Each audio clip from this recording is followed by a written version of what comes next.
Thanks for joining us. I'm going to begin the show tonight with a song called Tennessee Girl, and I'm going to dedicate it to the Tennessee girl that we'll have coming on the show here in a few minutes. This is a little song called Tennessee Girl. Trisha Yearwood sang it with me. She very kindly, she was pulling into her house after being in the studio all day, and Robert Reynolds, who they had just gotten divorced a little bit, a couple of years before that, he called her up at about 11 o'clock at night, and she had sung for 12 hours in the studio making her record. She came all the way back to the studio and sang on this song. She couldn't be here tonight, but we do have Carlene Carter. But anyway, I'm going to sing it for you now, a little song called Tennessee Girl.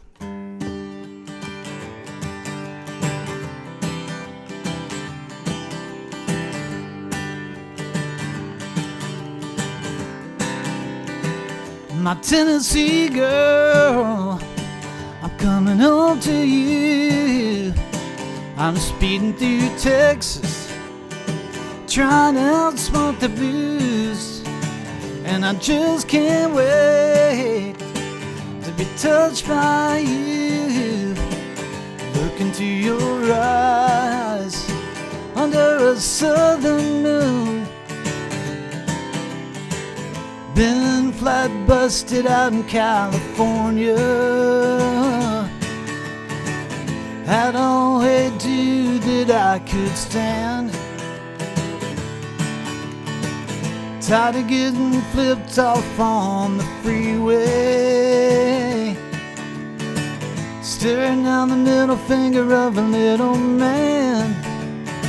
So my Tennessee girl, coming home to you. I'm speeding through Texas, trying to outsmart the blues, and I just can't wait to be touched by you. Look into your eyes under a southern moon. Come on, Al Perkins.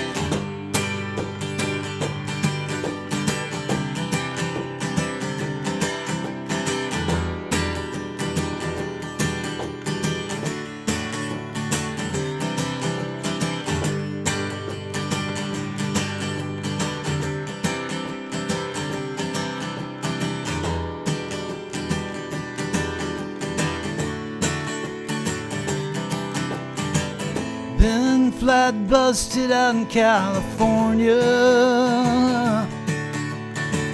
Had all I do that I could stand. Tired of getting flipped off on the freeway, staring down the middle finger of a little man. So my Tennessee girl, coming home to you. I'm speeding through Texas, trying to outsmart the blues, and I just can't wait to be touched by you. Look into your eyes under a southern moon. So my Tennessee girl, my Tennessee girl, my Tennessee girl, my Tennessee girl. Come on.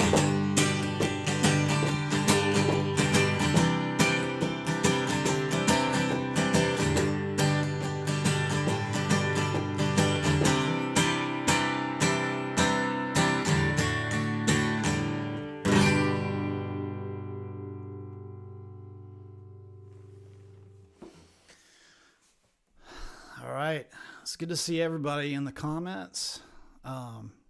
So tonight, it's kind of like going to, I guess, a movie or something. If you're enjoying it, I've got PayPal, and that's in the link right there, and the link for the whole show. And I'll also have Venmo. So if you're the tipping kind, that would be awesome. But anyway, I've really been looking forward to this week. I've known Carlene for, I guess I met her on an airplane flying to LA years ago. So that was probably when I was about 20, 21, 22, something like that. We met. And I've been a fan all these years, and I'm just super excited to have her. She's so good. She's so funny and so charming. I'm just going to bring her on because, she's a good conversationalist. So let me see here if I can do that. Bam. Bam, bam. And that's me. That's a little embarrassing. Bam! There you are. Oh, hold on. I got to get your sound on. See, we're having to multitask by being, there you go. Hey, you're on now. Hello. How's it going? We're so technically minded, right? I know. You know what? In these, I guess, lockdown pandemic times, we've had to learn all this new technology that to do what we do, which is bring the music to the people, and they're interesting sometimes. I'll edit that Yes, out they later. are.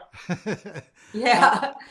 How are you doing? Some people get really into it and like buy special microphones and lighting and the whole bit. And I haven't done a whole lot of them. I only usually do them if friends of mine ask me to be on theirs.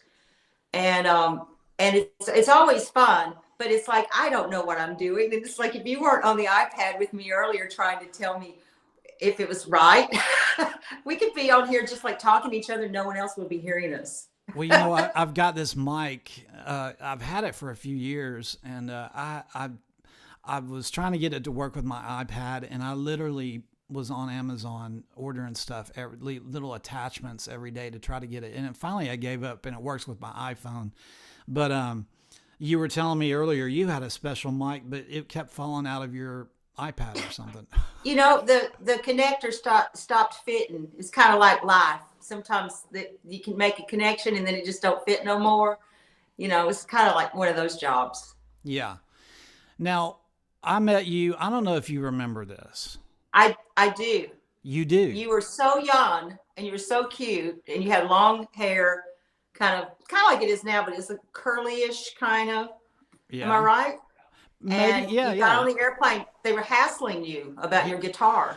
Yeah. I put my J200, this one right here, in the. I don't know if you can see it. There it is. I can see it. See, it was brand new when I got it. That's some road dings right there. I took it to Fred Wallachy in L.A. and I said, Fred, can we do something with this this problem I got going here? That was Paul Deacon from the Mavericks. He was in my band, the Road Trippers, for many years. And I would dig in and I was really locking in with his hi-hat all the time. Uh-huh. And I just wore a hole in my guitar, from 7 years of hardcore touring. And so I said, Fred, can you fix that? And he actually took care of Willie's guitar with the hole in it, I forget what it's called. He's got a name for it. And he said, no, I'm not gonna do that. That's good stuff you got going on there. It's soulful, man. Yeah. So he just lacquered over it. But I had this guitar, and it was in a soft case, and I put it up above, in the overhead, and this kind of uptight business guy came along, and he took his briefcase and he was jamming it into my guitar, into the neck, and I just stood up and I said, hey, can that's an instrument right there, can you not do that? And I was polite. And I can't remember exactly what was said, but you stood up. It was getting kind of heated. I had to get into it if it was heated. I had to jump right in and be the peacemaker. Hey, leave him alone. What you said was, I think it worked itself out, and I just said, man, look, there's other places where we can put this briefcase, but if you keep jamming it onto my guitar, you're gonna break the neck. And when I sat down, I'm sure that he was sitting next to a very beautiful woman, and he was gonna try to impress you, and you just looked at him and you went, "Do you have any idea who that is?" And he went, It's the "No." next Bob Dylan. Yeah. And you said, "That's the next Bob Dylan." Now, and you just shamed him. He just shut the hell up after that. But now you and I both know that I wasn't the next Bob Dylan, but you brought out the best warfare you could against him at that given time. Yes. Yes. It's like make him say like, you have no idea who you're messing with there. Yeah. And you're messing with musical history to come. Okay. Yeah. Well, it didn't, but that's okay. But no, I loved you before that, but I loved you. I thought you were just the coolest thing in the world after you did that. And then I would see you all around LA. Tower Records. Yeah, I'd see you there.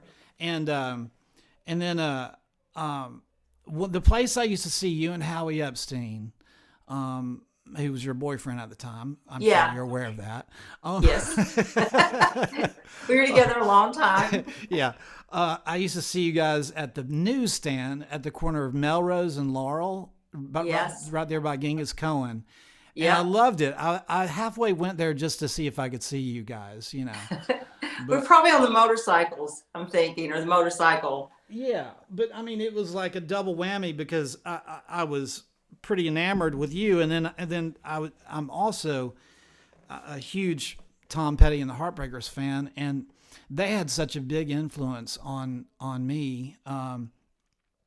I was kind of going through my hair band phase, all that stuff, and which I'm kind of embarrassed about now, but we won't talk about it. But when I was 15, I was already in that phase, and I went to the Grand Ole Opry house out there at Opryland, and I saw Tom Petty and the Heartbreakers, and Neil Young opened up for him.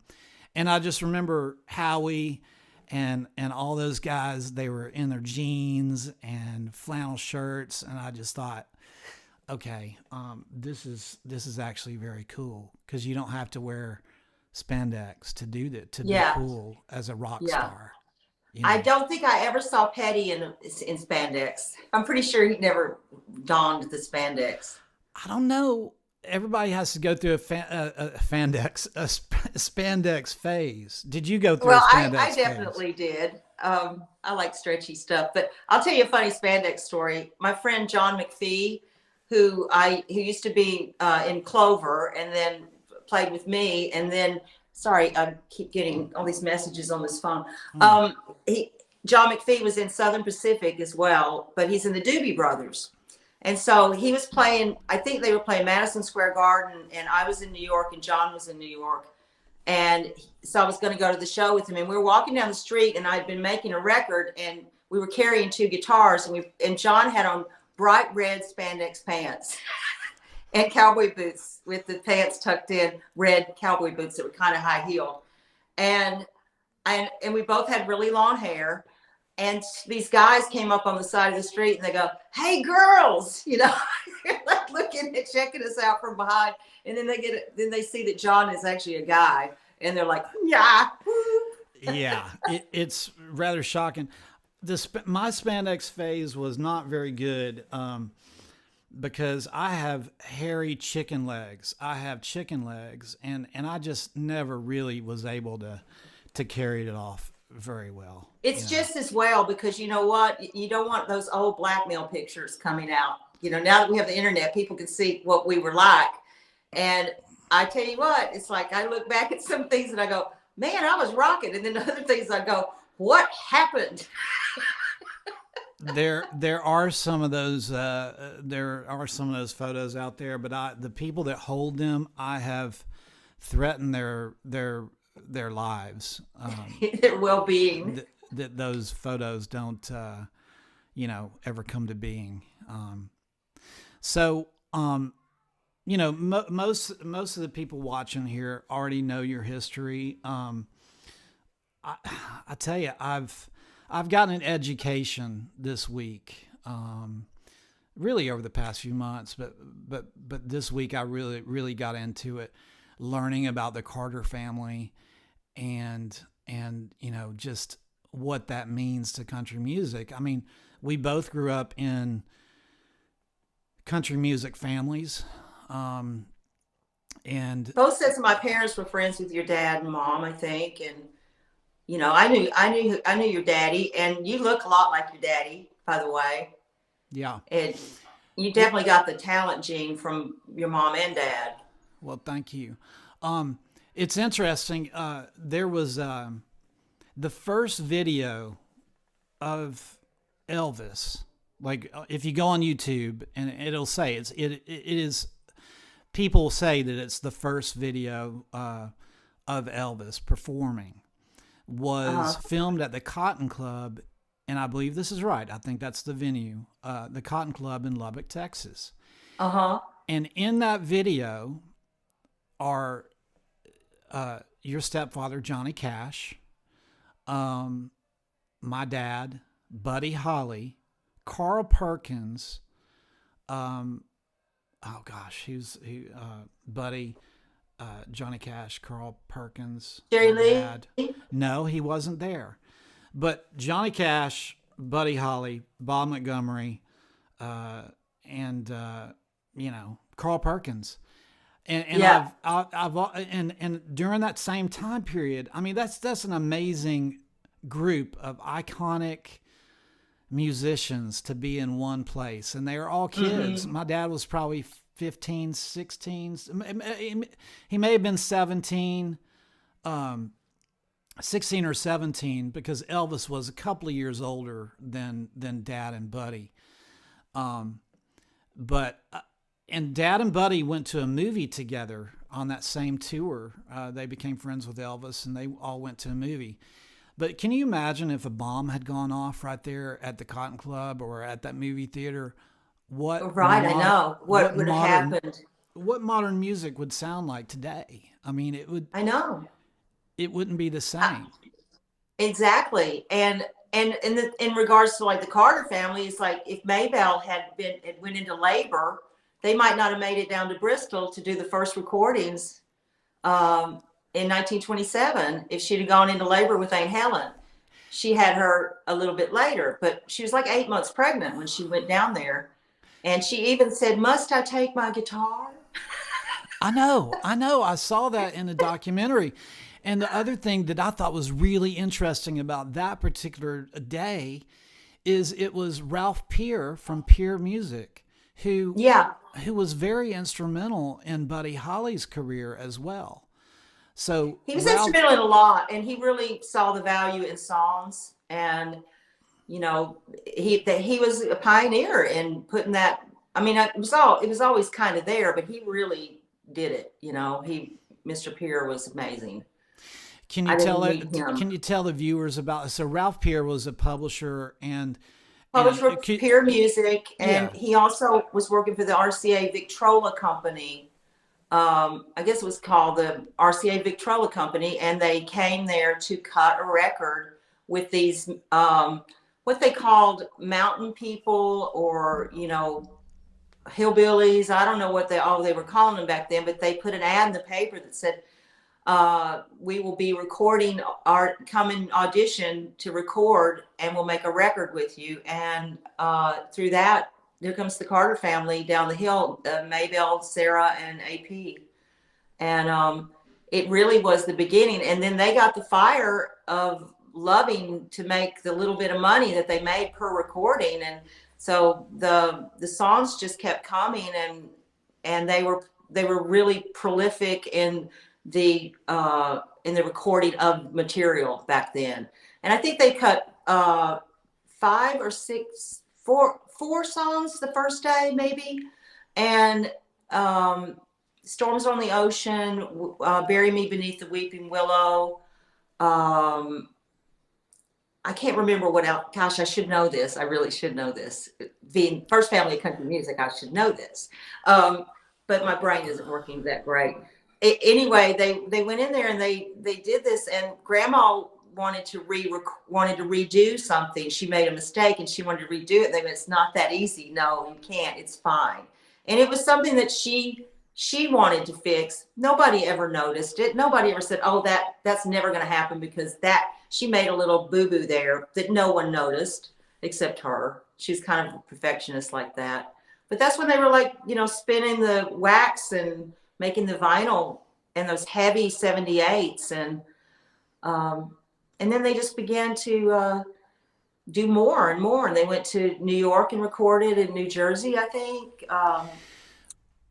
They did a lot of different stuff. What fascinated me was the fact that AP went out with his recorder and he found, you know, Appalachian, I guess would be the word for it, you know, people that did music, and he would literally walk up to a you know, a shack or a farmhouse and knock on the door and say, you know, do you guys have any songs that I can record? They'd say, did your grandma teach you any songs? You know, or did your mama teach you any songs? So that's why so many of the Carter family songs come from way before they became the Carter family, because he went around and collected these songs and they reworked them or whatever to it, because it wasn't really, they were just being passed down from Ireland and England, Scotch Irish stuff. And so like, it's got this feel to it that it's always that music. And when I sing that music, always feels the most familiar to me. And it also feels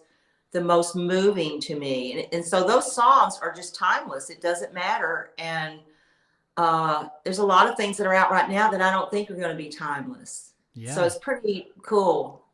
You know? Can you play one of those songs for us that really moves you? That one of those. I can. Yeah. Yeah, sure. This is my favorite one. I was like, let's see. Let me see what key I'm in here. I think I go up to the 6th fret. See, Carter girls, we really like capos. We'll just capo the hell out of it. Yeah, I know. Yeah.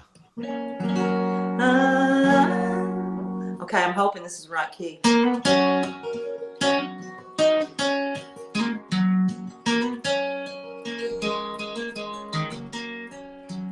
I'm going away to leave you, love.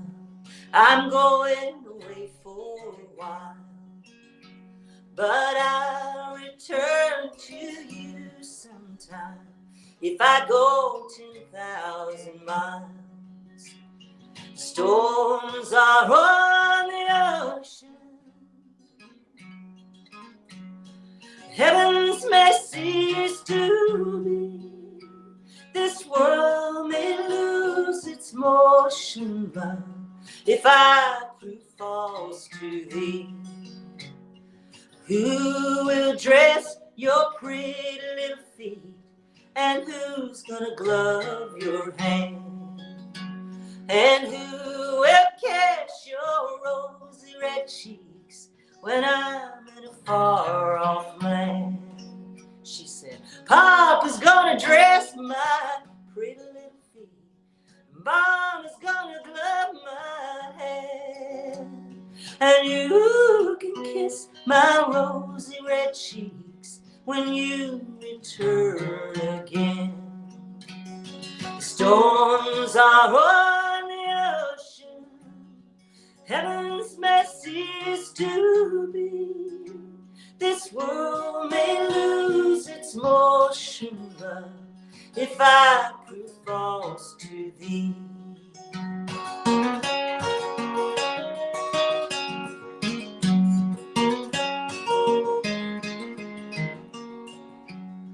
Have you seen those lonesome doves flying from pine to pine? They're mourning for their own true love, just like I mourn for mine.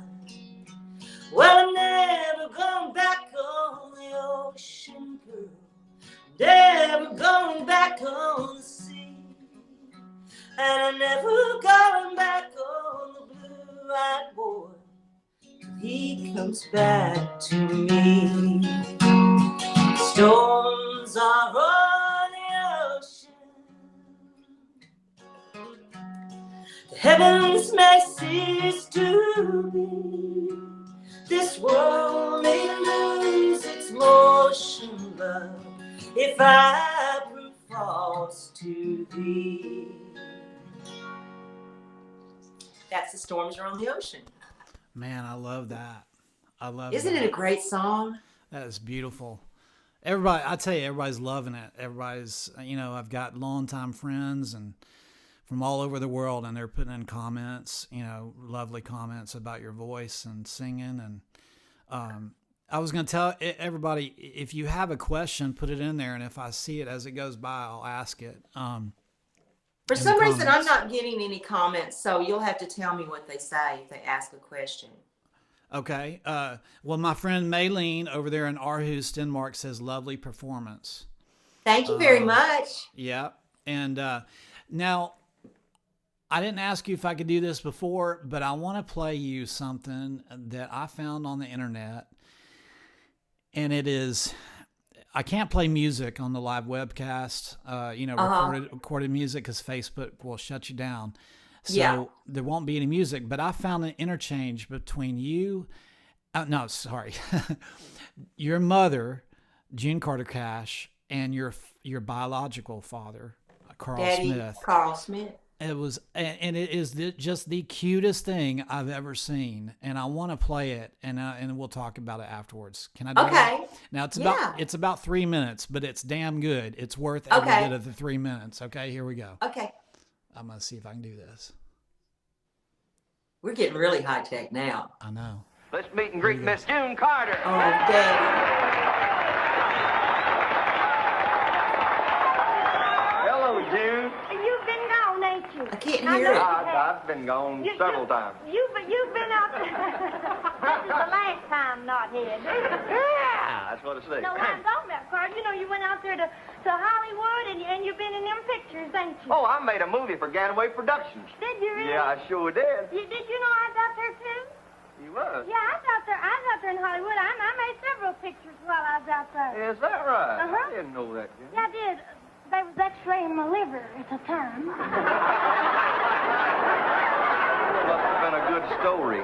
It probably was. I got a real important liver, you know. Hey, Kevin, can you hear me? Yeah, I don't want to go into my liver. I can't hear anything that's happening on the screen. What I was doing out there in Hollywood. Well, what was you doing? So I'm wondering if Well, they had lots people of can. bathing beauty contests out Yeah, there. they I know hear one us. I went to was just full of Oh, big old fat I'm women asking. and little skinny women. Is that right? There was one big old fat I can lady see out my there. mother's She was the face fattest thing and my you ever daddy's saw. face, and they're looking at She each was other the like, I know fastest you. chick well, they didn't measure her for her, for... Did you quit talking at me with that big old long pointed nose of yours? I didn't get anything said. She I just tell said you, something about his that's- I long was trying to pointed find nose. your face, and I don't Yeah. see nothing but mouth. Well, it's just that I'll hold it this way and talk this way. Oh, God. No, it was this big fat woman, Carl. She She was in the beauty contest. Mhm, Big fat woman. Yeah, she was, and they didn't measure her for her. They were really bathing good suit. together. They had the surveyor. I was blown away when I saw this footage.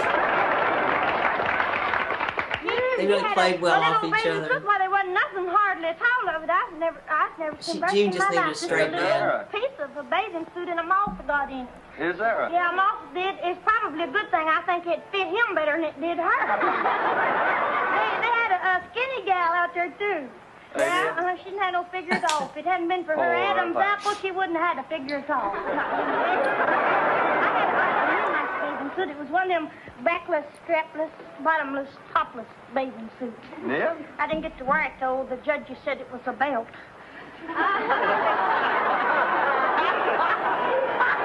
Finally took it off. I think I'd better sing because you're giving me an inferiority complex of gawking at me down. Well, that's okay. I'll sing one for you, okay? Oh, no. Bless your heart. I'm going to do one here called Baby I Tried. Mommy, Nadell, Helen, and Anita's going to try too. So we're a clan, I'm telling you. All right. So I'll get you back in there. So you couldn't hear the sound on that? I couldn't, but I've seen that before, and I actually played my mom in a musical, and I had to study all of those parts because they were in the script, all those little comedy bits that she did with Daddy and Farron Young and Marty Robbins, and she had a bunch of them. I love that clip, and I never realized. I sent that to one of my friends, and I said, "You got to watch this." First of all, June Carter Cash is absolutely stunning, and she's funny as hell too. I mean, she is just a natural. That's kind of the role she played with the Carter sisters, right? Yeah, she was kind of because okay, Anita was known for the amazing Anita Carter voice. Helen was known for being able to play anything and sing every part and know every song. You know, like she was the glue. Mom was the kind of front person in a way, and she just acted silly, and she was really funny, and so she was kind of the comedian of it, and she also had great ambition. And she wanted to be a big star herself in her own right. And so those films of her and Daddy on those and stuff, she still sang with the Carter family, but she was kind of separate from them a bit, you know. She was making June Carter, you know. And I don't have very many memories at all of my mother and Daddy together. That's why these little clips of them having a good time together really mean a lot to me. Because I have no clear memory of my mother and Daddy ever being together, because they basically broke up when I was a baby, and it never felt weird to me at all that Goldie was my other mom. You know, Goldie Hill was my stepmom. She was awesome, and then Mom was married to Rip Nix, and I loved him, and then he was gone, and then Johnny came along. I had great step parents, you know. And so I never had this like longing as a kid to want my parents to be together. It just seemed odd to me. I never could really imagine them together till I saw these videos, and you know, much later in life. They are pinging off each other like they're pinging off each other. They really were really enamored with each other, and that's, you know, there's fireworks going on in that video. Yeah, there were, and there was a lot of little innuendos that slipped past the audience that I've watched and went, oh, I know they're talking about getting some snooty poo, you know. they're talking about making little Carlenes, you know. Hey, so that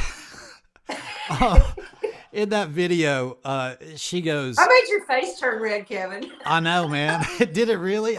Am I flushed? Yes. Did I go flush? Yeah. Well, I'm so demure, you know. I'm so innocent and demure that things like that really embarrass me. No, but so yeah, but at one point he said something like, she said, "Oh, I can't." She said something about his big nose, his big long nose. His ski slope nose or something like that. Yeah. She called him old knothead. Yeah, and then he said to her, I couldn't hear what you were saying because I was trying to find your face, but all I could see was your mouth. Well, I remember being a kid and Mom doing her taxes, and it said, you know, I could read by the time this is happening, and it said occupation. She wrote comedian. You know, she really? Yeah.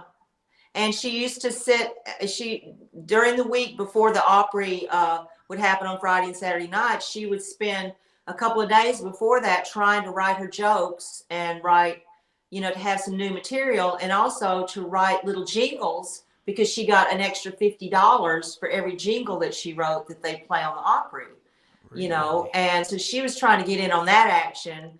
But my mom could squeeze a nickel out of a lemon. You know, it's going to rain money somehow or another. She's got to make sure that she's taking care of her kids and all that. So I have great memories of sitting around that little radio and listening to the Opry. It was an old radio that was underneath the side table in my mom's bedroom. And my sister and I would go in there, and it'd be kind of late at night for us on a Saturday night. And we'd listen to hear Mama on the radio, and Grandma and Helen and Anita. So it was pretty sweet. I do have those good memories, and but never. I really, really do cherish. Thank you for sharing that with people, because I don't know if people know about it, but there's a ton of that stuff on the internet. Man, she is really funny. You got to be so thankful for YouTube for stuff like that, because I I don't, sadly, you just don't think about these things until it's too late. I don't have a lot of video of my dad. Yeah. I've got a video. Well, the documentary that Paul McCartney put together called The Real Buddy Holly Story, which was a reaction to the Buddy Holly story. On YouTube, the second of 10, my dad appears in about the minute 30 something, and he's being interviewed there, I think at Sony Tree or Tree Publishing. It used to be Tree. I think that's where they interviewed him, but McCartney interviewed him, and he is talking about, Buddy and Bob and all that stuff. And so I see him in motion there, and then I've got to get in touch with McCartney to try to get McCartney got him to go over to England to the Shepherd's Bush Empire for the Buddy Holly party, and he sang for the first time in 25 years. He hadn't sung. I don't even remember him picking up a guitar. I mean, when I was, yep. He wrote so many songs and was, he was a songsmith. I know, but and he was a great singer too. Well, my daddy never hardly picked up a guitar or sang at home.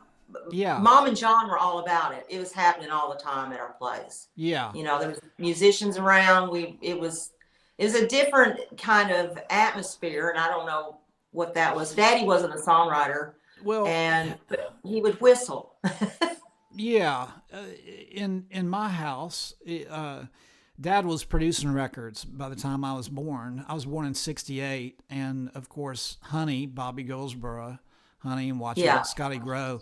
Those are kind of my first memories of music. And he would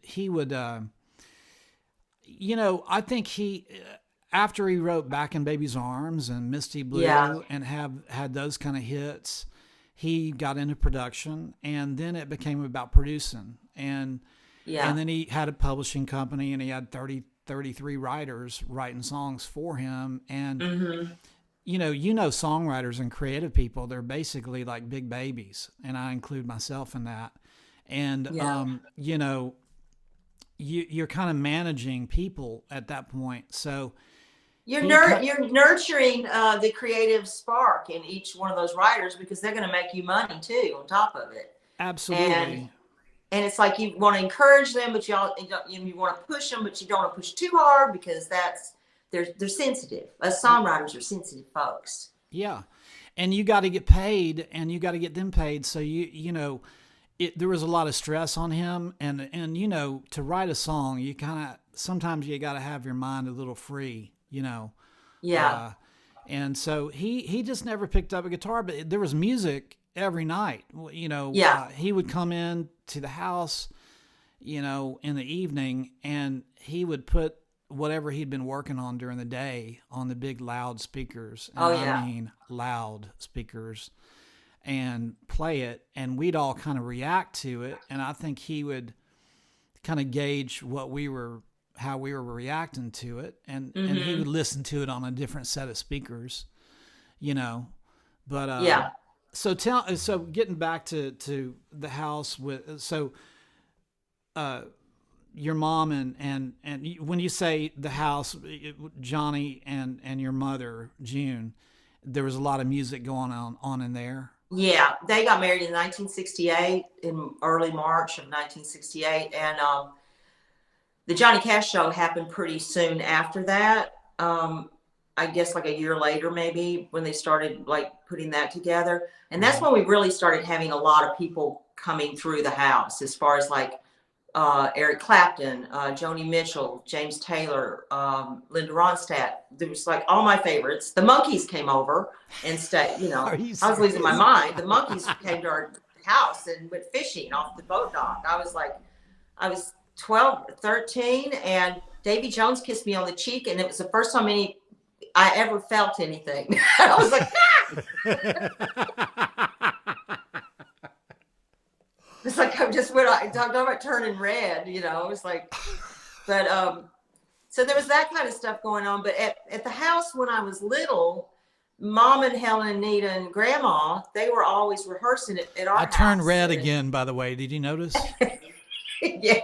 Oh, this is gonna get good. I'm gonna my turn God. you like a whole different shade of red. I'll be like a talking tomato at the end of the webcast. Yeah, so they would rehearse over there, and literally, the music was always going on in the house. Mama would bring home records. I remember being a little girl and her bringing home Bob Dylan's first album, telling me and Rosie to sit on the floor. We would need to listen to this record because this young man's going to change music forever. And I think I was 7, 6 or 7. It's like I was getting educated big time. But it's interesting now because back in those days they were already telling me, when you grow up and when we're all gone, you have to carry on this Carter family music. And to me, it seemed like an infinite amount of years away from when that would happen. And as it turns out, it's been 18 years since Mom passed. And I pretty much about 15, 16 years ago, just decided to concentrate on carrying on Carter family music and adding to it by creating my own stuff and being, and making a Carter family album with all my relations, with my brother and my cousin Lori Bennett and David and Danny, Helen's sons, and Kevin and Dale Jett, who is AP and Sarah's grandson. And so it was really cool to do that. And we did that in 2019. It came out, I believe. I was listening to some of that stuff, some of your family singing, and there was one guy, I wrote it down somewhere on my notes, but it was a song that your cousins wrote for your grandmother. Maybelle. Yes. Maybelle. And it was a guy that was singing the lead. He wrote it. That's my cousin David Jones. Man, I'm gonna tell you right now, he's good. That dude can sing. He's one of the best guitar players I've ever known. It's amazing that he wasn't like a huge deal. Well, he should be. That life happens and things go haywire sometimes, but he's extremely talented. And Helen's boys were all talented, and they still are. And but my cousin Kenny had a record deal when he was 16 at Monument with Fred Foster, and he unfortunately was killed in a car accident when he was 16. Oh my and God. gosh knows what he would have done, because he really had it all. He was a great lyricist. He wrote beautiful melodies. He could sing. He could play the guitar. What was his name? What was his name? Kenny Jones. Yeah. Man. Yeah. I'm sorry to hear that. And David and Danny live out in Dixon. And it's great when we all get together, and it meant a lot to us to pull together and do that 5-generation album together, because we had a lot of outtakes of Helen and Nita and Mom, and some of Grandma playing the auto harp, and some of Aunt Sarah singing and playing the guitar. And so that, having the technology to put us all together on a song was really powerful. And the last song on it is, of course, Will the Circle Be Unbroken? And every single one of us that is living up in Virginia and down here, we were all on the record. Everybody was on that particular Circle Be Unbroken, which is John Carter. I don't know how he did it. John Carter Cash. He produced it, and he also had some sort of like road atlas of how we were all related and which generation was what. Because then at the end of that song, his little daughter was very, very small, like 2 or 3 months old or something. And she coos in perfect tune with the last note of that. Got coo. And it's like so cute. Grace June. And that's amazing. Where can people buy that? Well, it's on Reviver Records, and it's called The Carter Family Across Generations. Actually, probably have one right here. Hold on, I'll hold it up so we can see it. I love that. Don't look at what I have on underneath here, because I might have my pajamas on. Here we go. You might have spandex on. I might. You know what? I all I've worn. Listen, there it is. The Carter Family. Oh yeah, I love that. Across Generations, and it has got a lot of stuff on it, and you know, some of the greatest times that I've ever had are singing with my family, and it's the most joyful time, you know, in my entire life whenever I got to do that. And Tell me about when you started singing on the road. How did that kind of take place? You know, well, the first time that I technically really sang with grown-ups, as I was a so-called grown-up at like 15 or 16. I think I was about that age. I'm not positive, but was in church at Rex Humbard's church up in Chicago or somewhere, and it was a revival, and I stood between my Aunt Helen and my Aunt Nita and sang "Will the Circle Be Unbroken." I couldn't believe how loud my voice was because I was really shy about singing. And because I fancied myself that I was going to go to Juilliard and be a classical pianist, and that is such a joke now because I went to play piano today. I was like, oh my gosh, I really really suck, really suck. But yeah, I kind of lost my train of thought there for a minute. You were telling about the first time you Oh yeah. you So I'm played. standing between Helen and Anita, and I was so excited. I wasn't scared. My leg was shaking. I was so excited. The energy in my body was like, this is what I'm going to do. And, you know, I had some like key moments where I saw certain people do things. Linda Ronstadt, particularly, I saw her live when I was 14 at the Troubadour, and Chris Christopherson was opening for her. And we went, me and Rosie and Mom and John, we went down there and saw that. And I saw Linda. In fact, I've got my Linda Ronstadt earrings on today that were a love gift it. from my friend Jenny Shore, who Love does it. Linda's Facebook page. Yeah. Her Facebook, Linda Ronstadt fans. Anyway, so I was nervous. No, not nervous. I was excited. And that, you know, from then on, I had the bug. And then after I got divorced from my first husband, I got to go on the road as my job. And that's when Rosie and Roseanne, both my little sister Rosie and my other stepsister Roseanne Cash, we were all out singing kind of background. But John started putting all of us on to sing a solo in his show. So it's like 3 daughters singing separately during the show. And it was like, pick a daughter, any daughter. And it was like, you know, he let us do our own songs, or he let us pick what we wanted to do. The first thing I did was Silver Threads and Golden Needles, because I wanted to sing that song because I saw Linda sing that and play tambourine on it, and I was like, that's what I'm going to do. How old were you at that time when you started playing with 17. You know, 17? 17 when I started going out, maybe 17, yeah. And that was that. And then I always wanted to be in the Carter family. That was the deal. I really wanted to, but we weren't quite there yet. You know, they will throw your ass out there in front of a ton of people, and so you can learn how to sing. You know, it's like there's not any. And if you're not any good, even they'll let you stay for a little bit.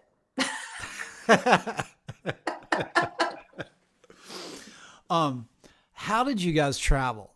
And I mean, you know, give me a typical travel day. What did you have, a bus? Did you? Because I'm interested in that. That may be a dumb question, but no, but it was really an imprint in my life of being able to fall asleep anywhere, because when I was little, me and Rosie and Lori was Anita's daughter, and me and Rosie, we would have the floorboard of the big Cadillac or the Lincoln, whatever we were in, with Helen, Anita, Mom, and Grandma. And they just slide us on in there. And Kenny, my cousin Kenny, Helen's son, he would be in there somehow too. But we'd have a couple of cars, and we made our little world in that floorboard of that back seat of the car with Grandma driving a Brazilian miles an hour. And those memories are awesome, because usually we got to go to the shows where there were where it was like the state fairs, or there were rides that we could ride, and we get to stand on the side of the stage, and they'd say, stay here. I remember Lori and Rosie and myself, our bed sometimes was Aunt Nita's base case, where they'd say take a nap and we'd curl up in there. I mean, we just smalled ourselves, and it was like I never had problems sleeping, traveling because of that, I believe. We'd get car sick too, because sometimes it'd be, Grandma was a speed demon. She was. Well, actually, all of us Carter girls are speed demons. We like to go. It's How yeah. Fast? 100 miles an hour. Well, you got to remember there were really no speed limits back when I was a kid.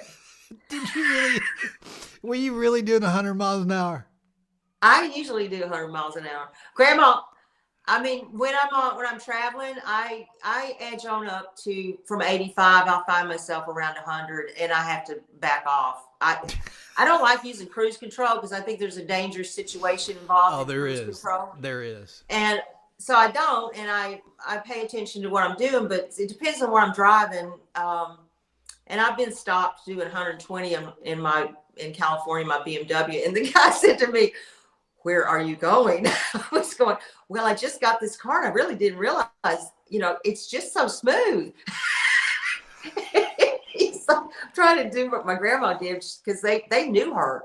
They'd pull her over, and they knew who she was, and they would say, "Where are you going, Mama?" And she'd say, "I'm going to pick a show." And they'd say, "All right, be careful," and they'd let her go. There's all the beautiful Carter broads in there, and the policemen just putty in their hands. I'm sure Grandma got some tickets, but yeah, and all of us are notorious for driving pretty fast. My daughter drives fast. I've even taught my stepdaughter Jamie to go fast too. She's made it to LA in 2 days. I mean, she's insane. I was like, you got that part. I've done that. I made it from LA. I left LA one time at, I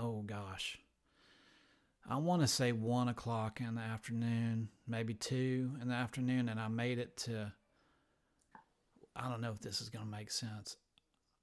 Well, it took me 33 hours to drive. Wow. From LA. That's awesome.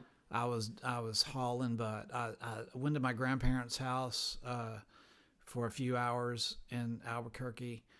And then I took off, Took a nap. Had to take a little nap. Yeah, well, yeah, but that's probably where a Tennessee girl came from.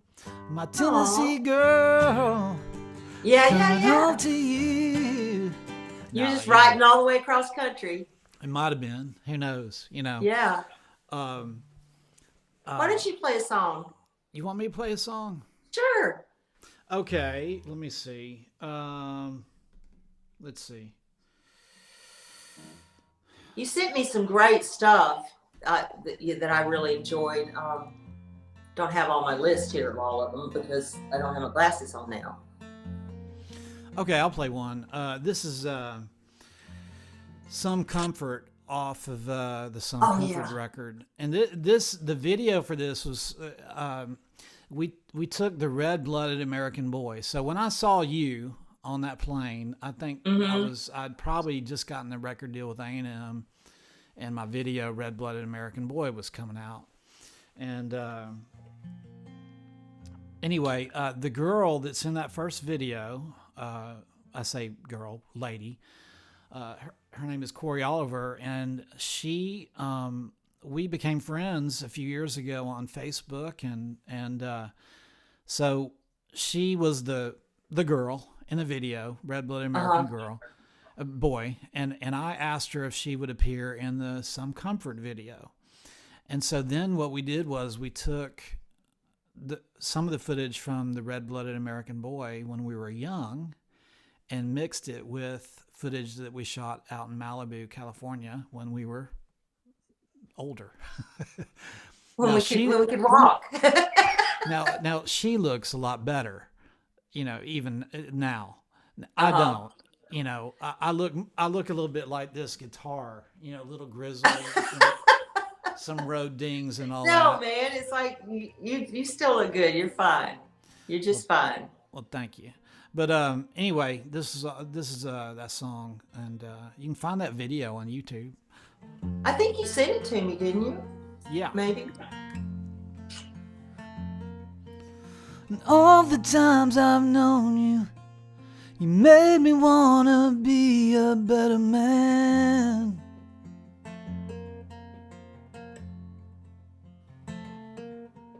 I'd look into your eyes, no words that pass between us you'd understand. And that's some comfort. That's what I want.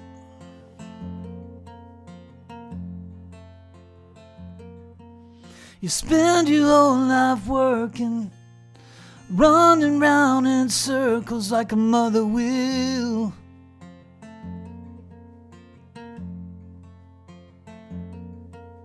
You say that when I hold you, it's the only time your soul feels like it's still.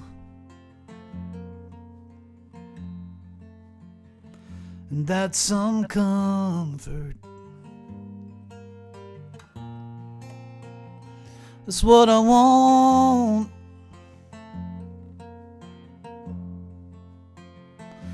That's some comfort. That's what you want.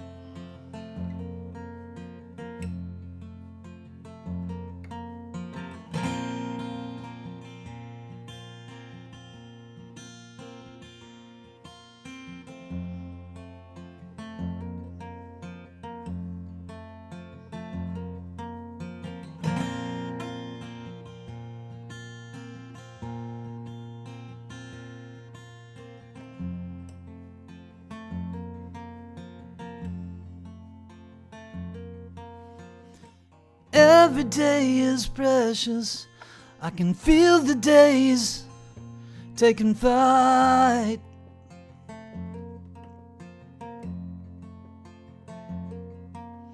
For you I'm thankful, for I know that I was truly loved in this life.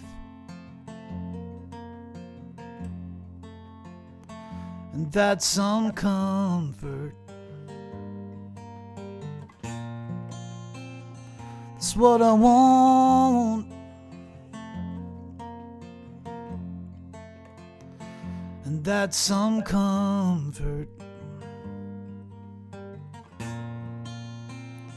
That's what you want.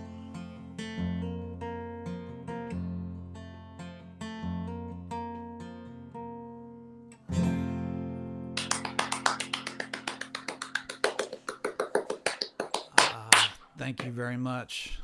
Very good. I appreciate that. I appreciate that. Super cool, man. I wanted to tell everybody out there, if you guys are enjoying it and you want to contribute to the cause, there's the PayPal link right there. And it's also in the link above the thing. The link above the thing. I don't even know what the thing Technical is, talk. really. Yeah. But you know the thingy? yeah. And you know, I'm doing one of these crowdfunding things for the new record, and I wanted to say that was the last record I did. I crowdfunded it, and it was called Some Comfort. And I think I was talking about it with a friend the other day. I think it's the best record I ever did. Of course, every artist thinks their most recent is the best, but I feel like it's Fear Nothing, which was the name of my first record. I feel like it's Fear Nothing all grown up, you know? I know the feeling. But I'm really excited about this new record. So if you guys want to contribute to that, it's up in the I think I've already chipped in. I think I chipped in early. I think so. I love it. I think I did like a year ago or something. Or yeah. You know what happened is I did the first round of the campaign last year. And then the pandemic hit, and I ended up in Nashville, and I was going to start recording, and my I'm not going to say it was, but one of the band members, the creative group, their girlfriend got COVID, and so you know I have several band members who are struggling with well, issues, health issues, underlying issues, and I didn't Uh-huh. want to risk anything. And so Oh yeah. I thought, you know what, I don't want to make a record right now when everybody is all freaked out, because it's such an emotional thing making a record. I want to, you want to walk into the studio and hug people and Yeah, it's so organic to actually be playing with your friends and making music together, and they all bring their own thing to it that wouldn't be the same without that thing. Each one of them, the combination. That's what I think makes a good producer, is putting the right people in the room together. And obviously you've got that dude. well, I I think learned it that. goes all the Sorry. way, to records and to live as well. I think it's like about that. Well, let's talk about that, because I learned I sat in the studio with my dad as a kid. All I cared about was getting into the studio with dad to hang out. And I learned that's where I learned to shut the hell up and to listen, Yeah. and just to really take everything in. And I really studied everything he did. And I mean, I'm talking from a young kid, Yeah. until I left home. You're a sponge. But then my first record, I worked with Ed Cherney, Uh-huh. who I know Yeah. who did all the Bonnie Raitt stuff with Don Was, and Yeah. I really learned a lot from him. And for me, so much of making a record is if you got to have everybody really comfortable, you got to have everybody on the same page. Nobody can be hungry. Yeah. you Gotta feed them. You got to feed them. You got to have them happy. You got to make them laugh, and you got to get them comfortable. And if any member of the band is hungry or unhappy or whatever, it's going to be different. And so you got to step up your emotional intelligence game, when Yeah. you're producing a record or making a record, because you got to know when the room is right. How do you feel about it? Well, I feel very much the same. I learned more about producing records by being married to Nick Lowe. He's a great producer, and also hanging out with Dave Edmunds and watching how he worked in the studio.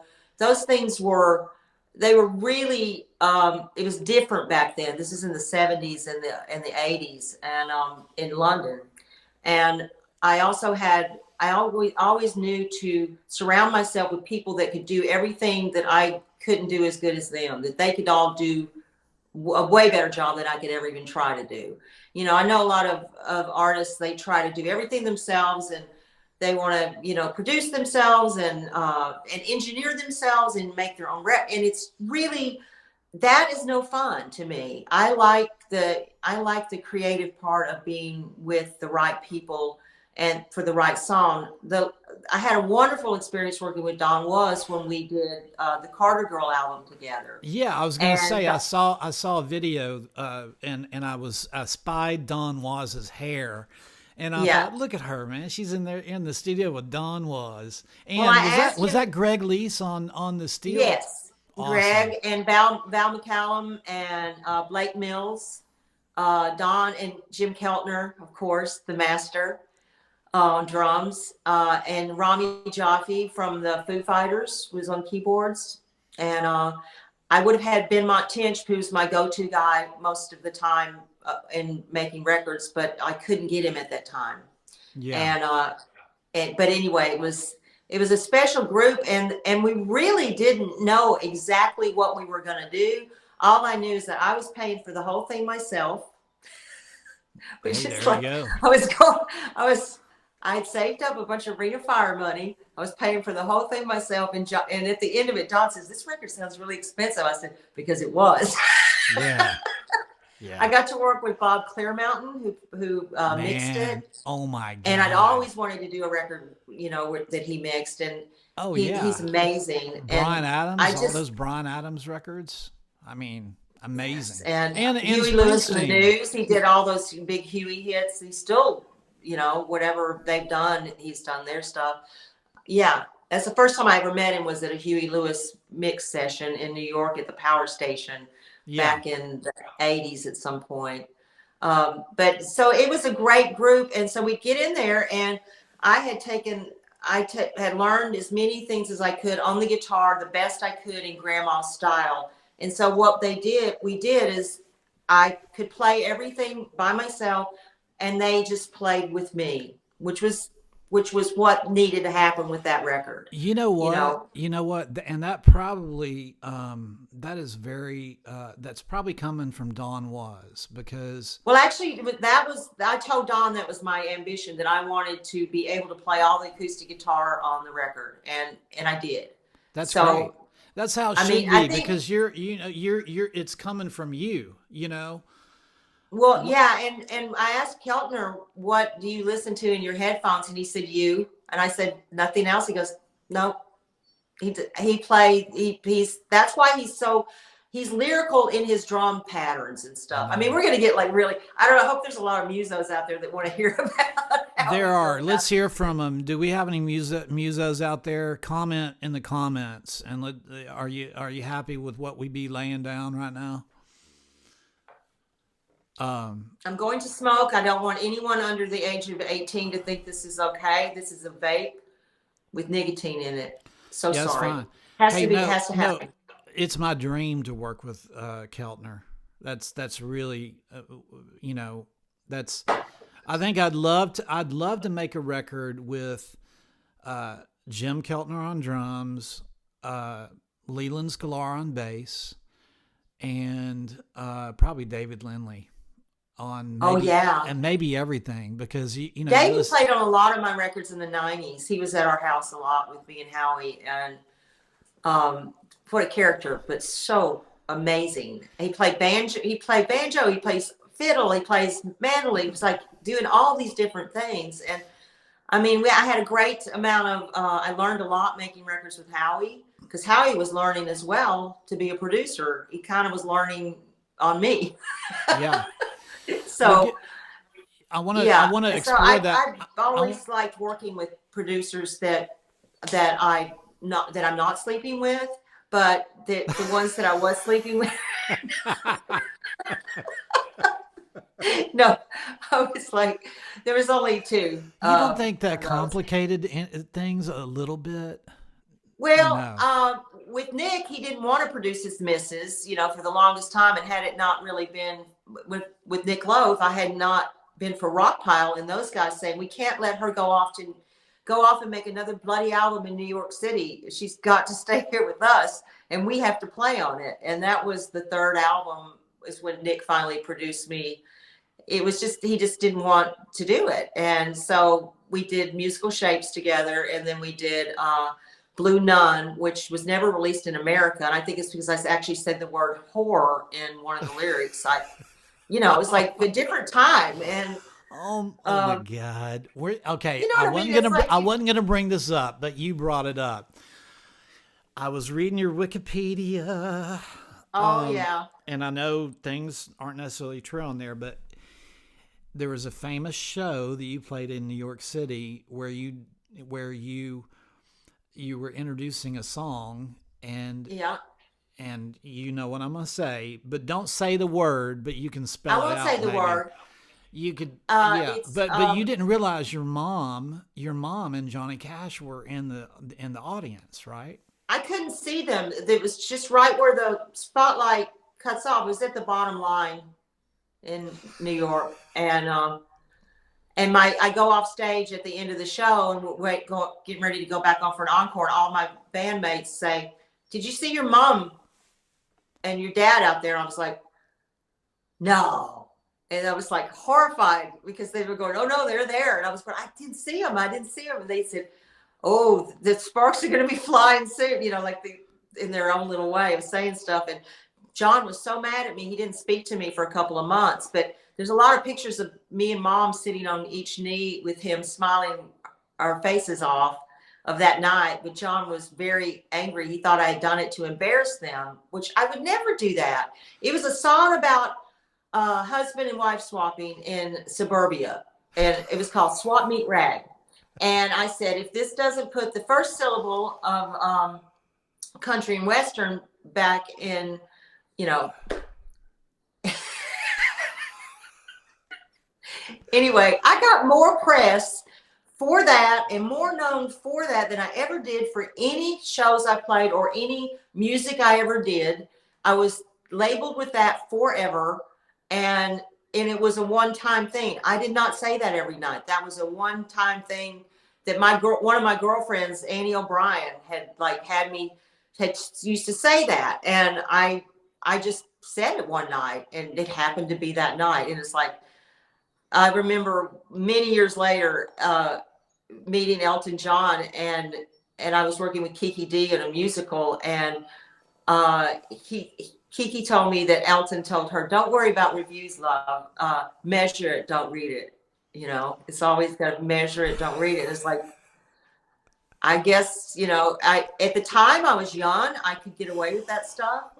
Now I would be horrified if one of my granddaughters did that. You know, I've got two 18-year-old granddaughters. If they were to do anything like that, I would just be horrified. But I wouldn't be able to say anything because it's like pot calling the kettle black. Man, I was thinking earlier, I wish my dad was here right now because I would really have a sit down where I just apologized, you know, for a lot of the shit that I put him through.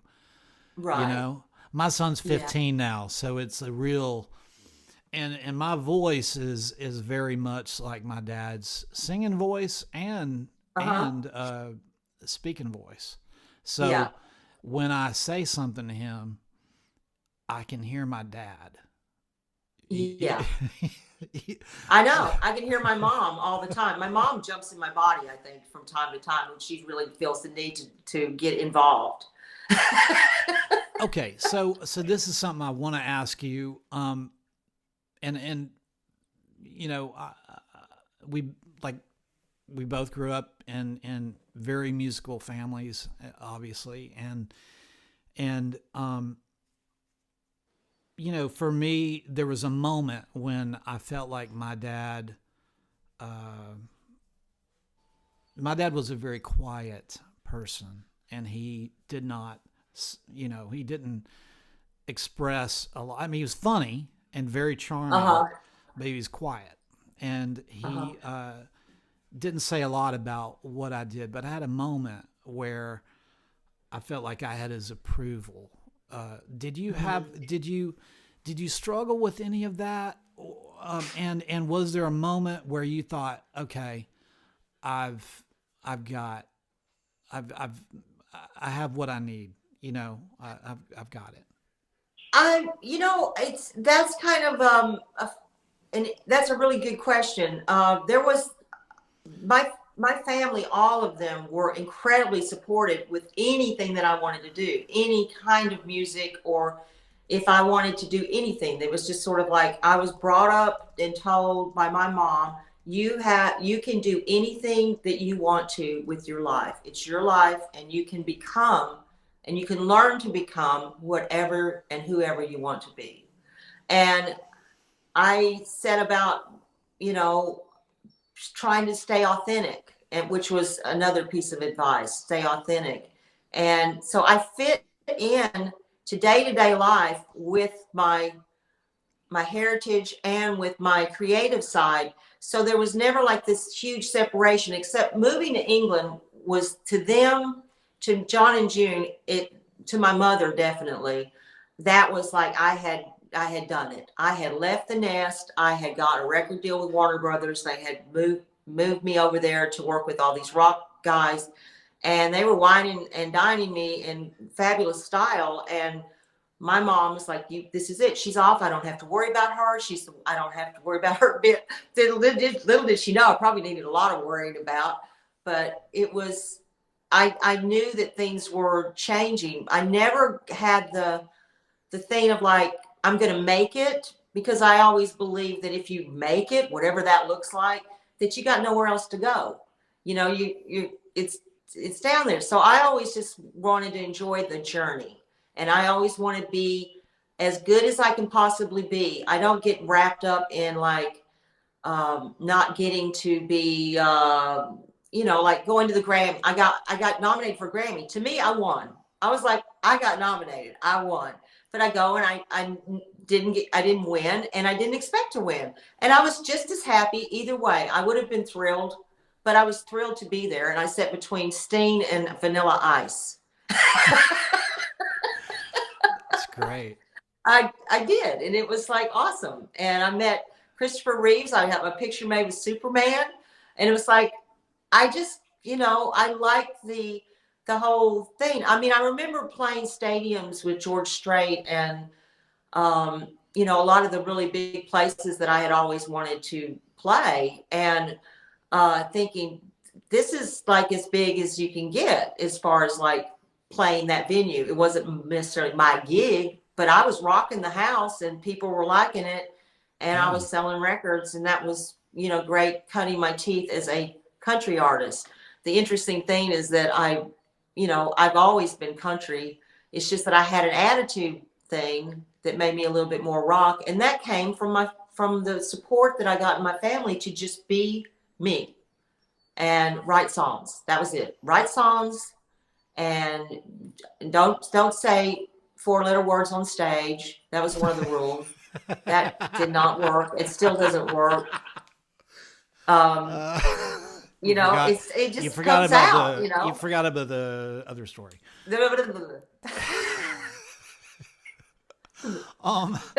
Yeah. Yeah, that's funny. No, yeah. Yeah, for me I had to leave Nashville, you know. Yeah. I moved to LA, and I felt like Nashville was Dad's town, and I needed to get out of town and get out of Dodge and go to LA and kind of make my own thing. And yeah, and that's important. That's a rite of passage of being a kid of someone as successful as your dad. And the same deal with me is that people expect you to be a certain way, and they want to apply the formula that they believe will turn you into the second June Carter or the second Bob Montgomery. You know what I mean? It's like you don't.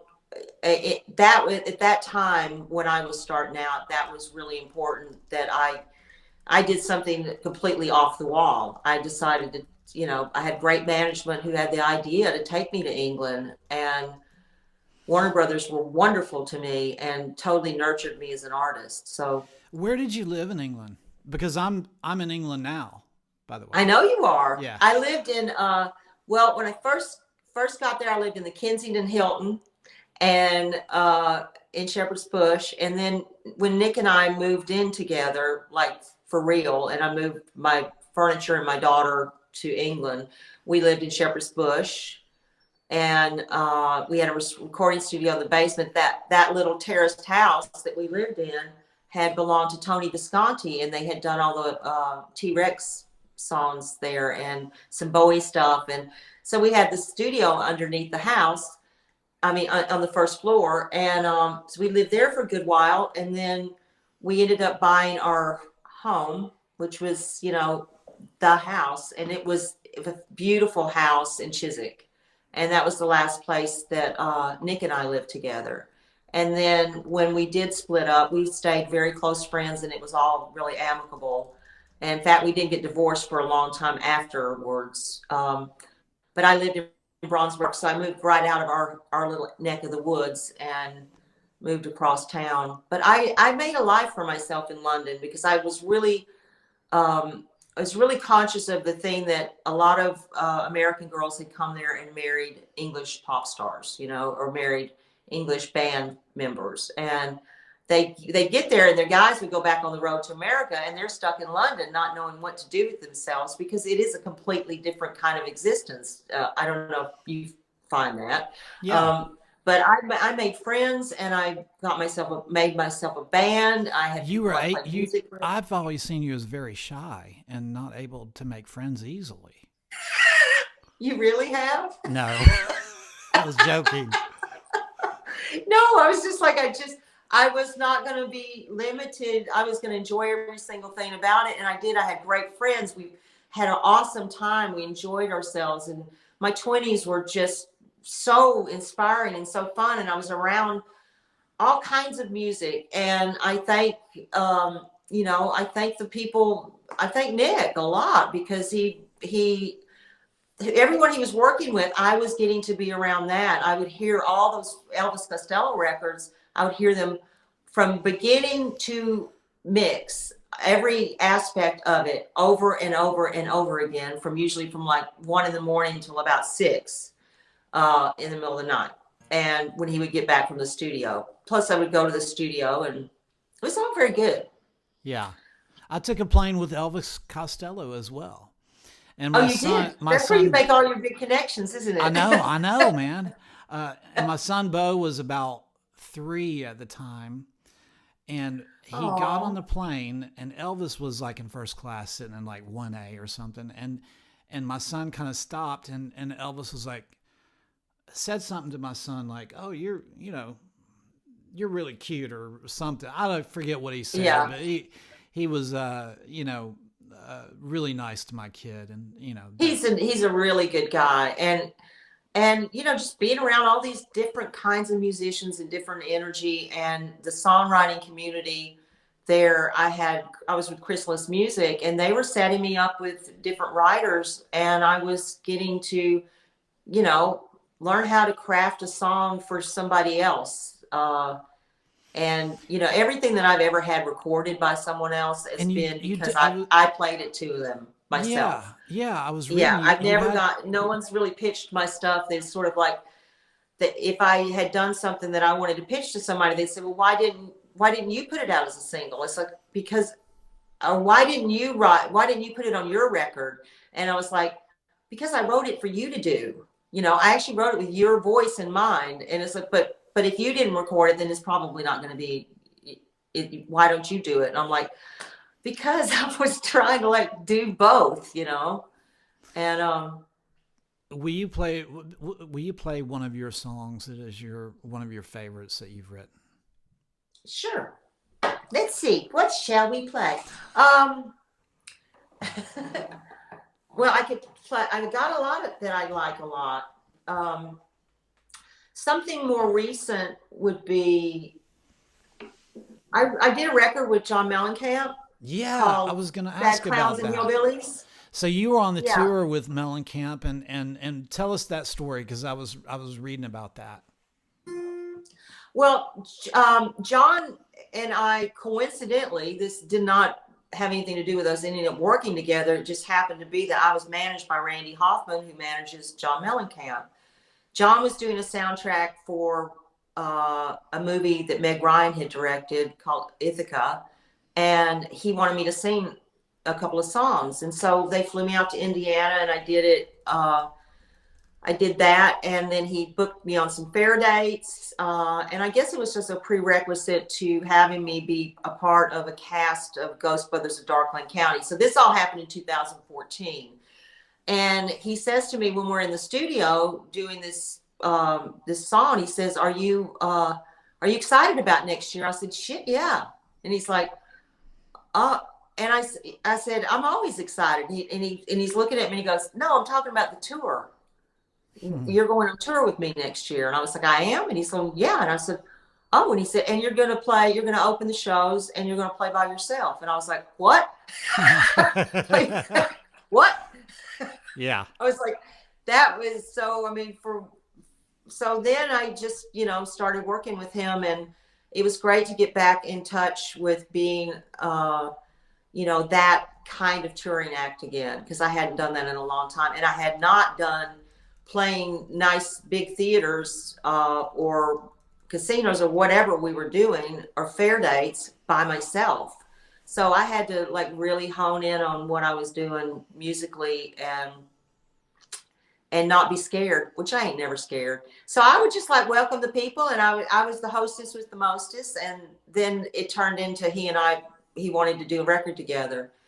And it was started out to be a gospel record, and we both wrote songs, and I wrote kind of a gospel-y song, and I'll do it.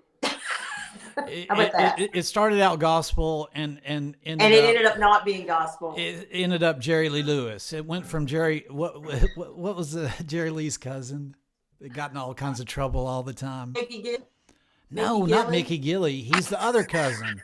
No, the The other preacher. cousin. The preacher that was Oh crying. yeah. Oh, Falwell. Was it Jerry Falwell? Yeah, was it Jerry Falwell? Or Is what? that It's somebody like that. No, it's not Jerry Falwell. I It's forget. somebody like that though. Somebody in the comments will Jerry- say it. He got in a lot of trouble. Yeah, Well, he got in a course lot of he trouble. So it started out as gospel and ended up being blah blah. did. Jerry Yeah, Lee and Lewis. it was a not your normal kind of duet record because it wasn't a duet record. It's like saying on a bunch of tracks with him. We did a couple Jimmy of songs. Swaggart. Jimmy Swaggart. Swaggart. Someone just put it in Swaggart. there. Thank you very much. Yeah, Daniel Joffrey just said Jimmy Swaggart. Yeah, so it started Swaggart. out Jimmy Swaggart and it ended up Jerry Lee Lewis. Yes, it did. That was exactly it. But so it was a different kind of record, and I had a lot of fun making it. And I adore the band; they're amazing musicians. And Was it his band? Yes. Was it George Marinelli? Was he playing guitar? No, Andy York. Okay. Andy York and Dane Clark on drums, and Troy Kennett on keyboards and everything, kind of. Johnny G on bass, and Mike Wanchak. Am I forgetting anybody? I don't think so. Oh, Miriam Sturm, the fiddle player. She's amazing. And that was who I traveled with on the bus with them. And I was kind of, just thrown into it. And it was great because it made me hone my entertainment level of being alone on stage. Playing Carnegie Hall by myself, standing on the stage alone was really It's a different thing, isn't it? It's 2 nights at Carnegie Hall and 2 nights at the Apollo, and those were really those were like key gigs. I'd never played Carnegie Hall. Yeah. You learn But anyway, a lot. I'll play the song. You learn a lot when you're doing those solo gigs. Yeah, you do, and that's how I started out. I used to go around down on the Rock Block, down where Exit In and all that was, and there was a bunch of little bars down there, and I used to go and sit and play my songs, and I'd get a free hamburger and a drink if I wanted it for that, and people would put like 50 cents in the jar. It was like, but I get to play my new songs to anybody that would listen. Most people didn't really, but it was going back to that where I started playing the Exit In on Songwriters Night. Well, play the song, and then I want to ask you a question. Okay. This is I'm gonna do just you. This is kind of gospel-y in a way. Okay. Just make sure.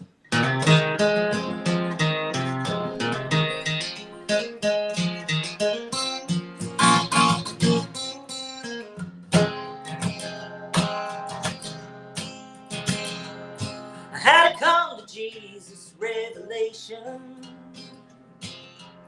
In a blinding light, I saw my soul's salvation. My feet don't falter, my limbs don't ache. Through the waterless land of the thorns and the snake, I can taste the freedom in the back of my throat. My burden's too heavy for me to tow.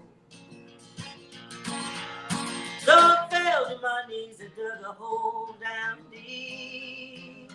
Dropped him in a bottomless pit for the devil to keep. Not an angel heard what I said. I got an ancient message from a voice inside my head. I can suddenly see good and bad on both sides of me down the road to Damascus Road. Down the road to Damascus Road.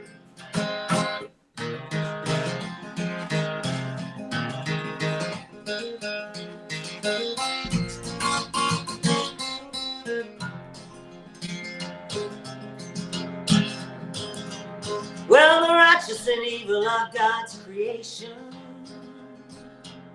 And humanity's filled with this combination. My faith waver, my spirit's wide awake. And I'm glory bound now with every step I take. I was changed forever when I came to believe there's grace and forgiveness given to me. Like the force of nature crosses wide and wicked land. Won't you feel my message and decide on which side you stand? Not an angel heard what I said. I got an ancient message from the voice inside my head. I can suddenly see the good and bad and both sides of me down the road to Damascus Road. Down the road to Damascus Road. Down the road to Damascus Road.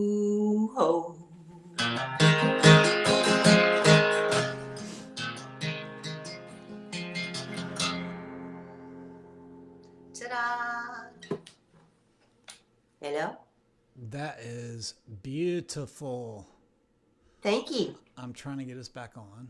Sorry. Yeah, if I just look at myself, I ain't gonna dig it. There we are. Man, that was beautiful. I love that song. And Thank so you. that was on the record that you and Mellencamp did together? Yes. What's it called? And the record's called Sad Clowns and Hillbillies. And Sad Clowns and Hillbillies. And there's a really great song on there that was lyrics from Woody Guthrie. What's this? I'm working on, let's see, what's it called? Oh, I've just lost it for a minute.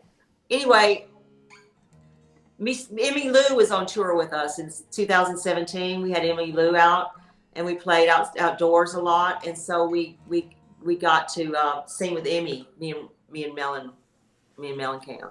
That's amazing. Which was really neat. To be back on tour with Emmy Lou, I was thrilled. Yeah. So thrilled.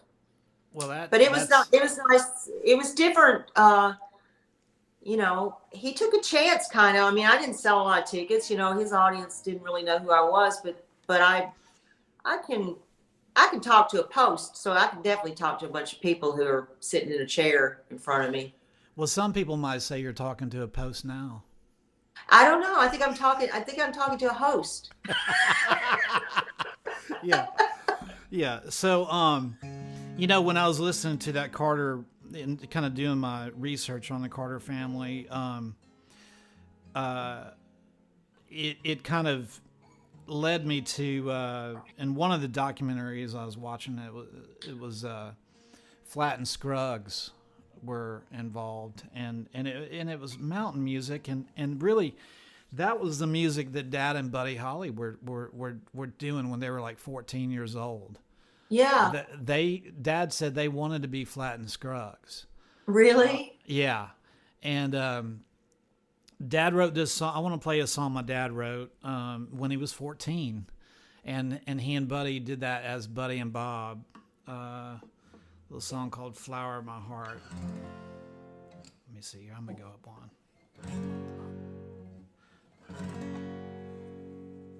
Do you think of me, my darling, while we're many miles apart? Please be true to me, my darling, for you are the flower of my heart. Many nights I've sat alone and I've worried over you, but I'll never worry, dear, if your love is true. Please be true to me, my darling, for you are the flower of my heart. If you can imagine Sonny Curtis on the fiddle right there.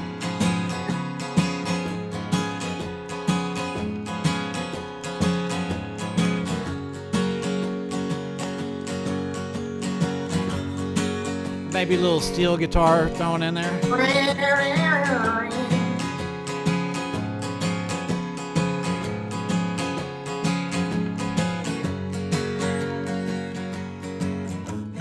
Many nights I've sat alone and I've worried over you, but I'll never worry, dear, if your love is true. Please be true to me, my darling, for you are the flower of my heart. For you are the flower of my heart.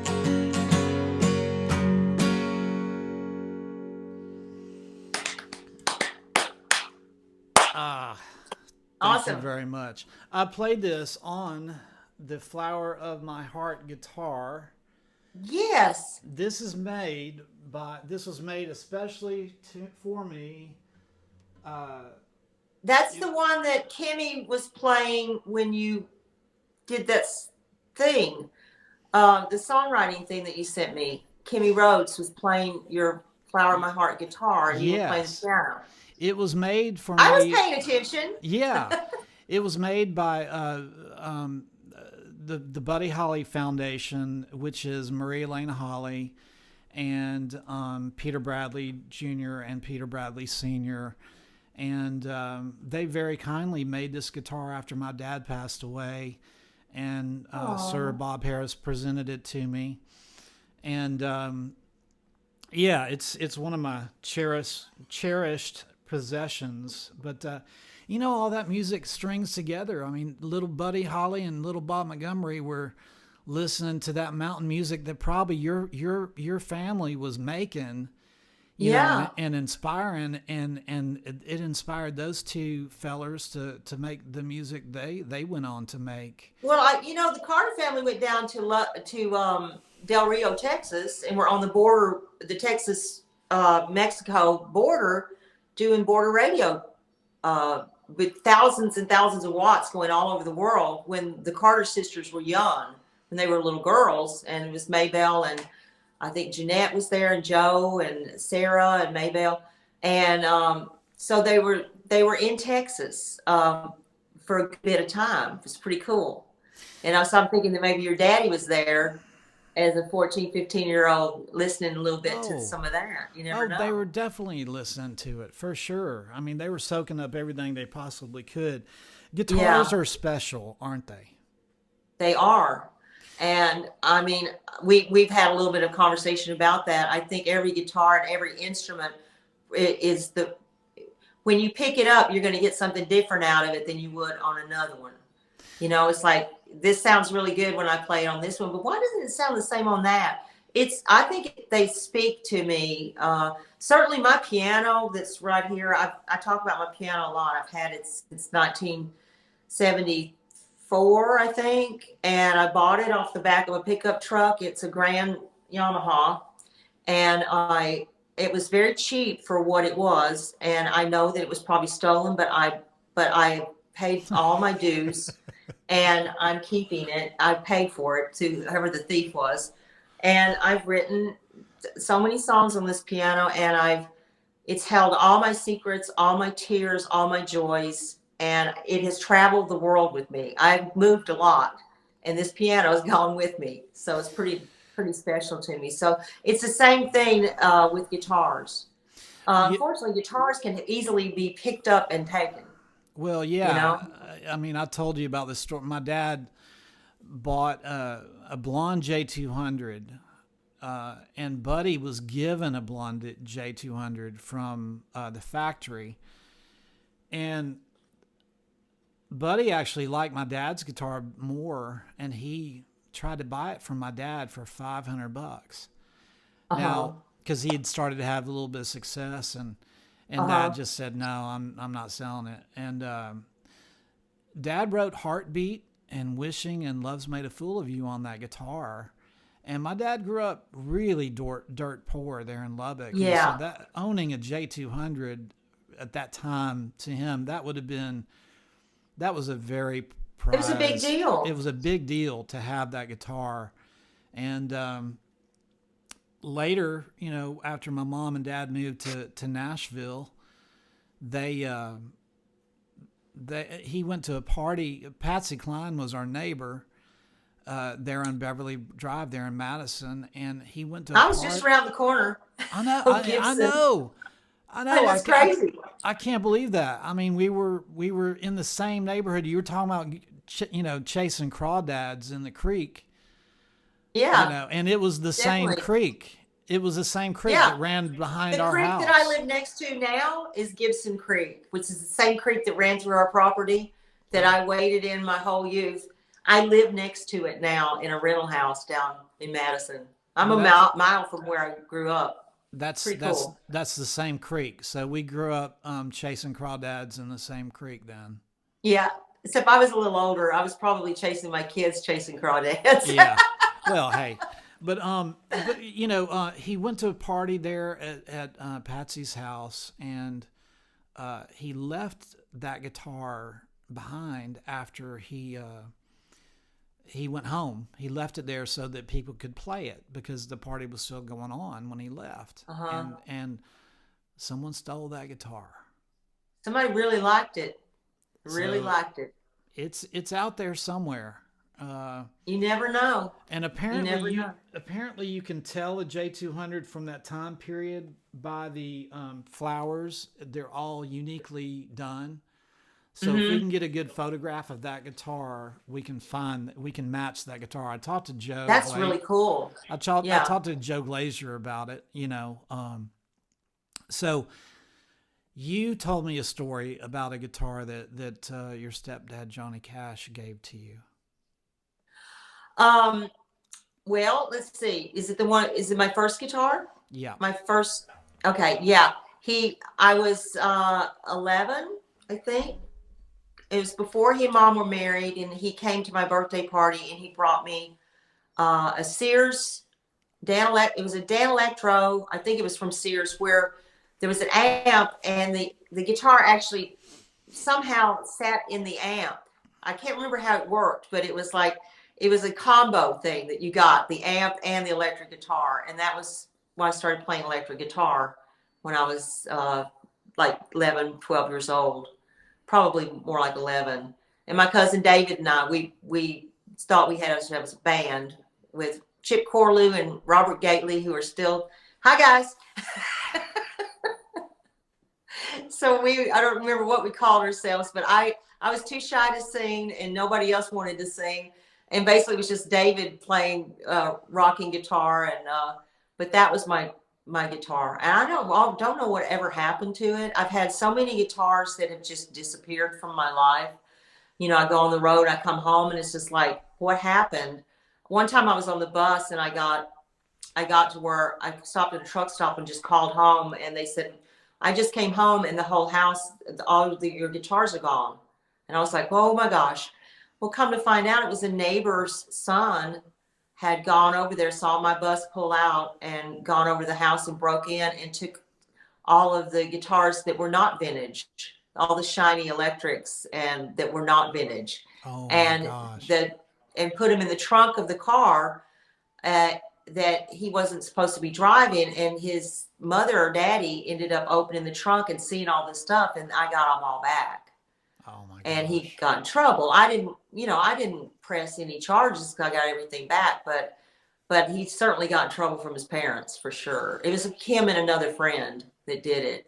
And so over the years, things have just gone, and I've moved a lot, and I always look at it like they needed that guitar more than I did. Yeah.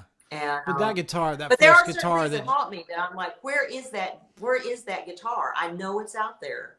That first guitar though that Johnny gave you was pretty special, wasn't it? It was really special. Then when I turned 21, he asked me what I wanted, and I said I want a 55 Telecaster for the year that I was born, and he got me a 55 Tele.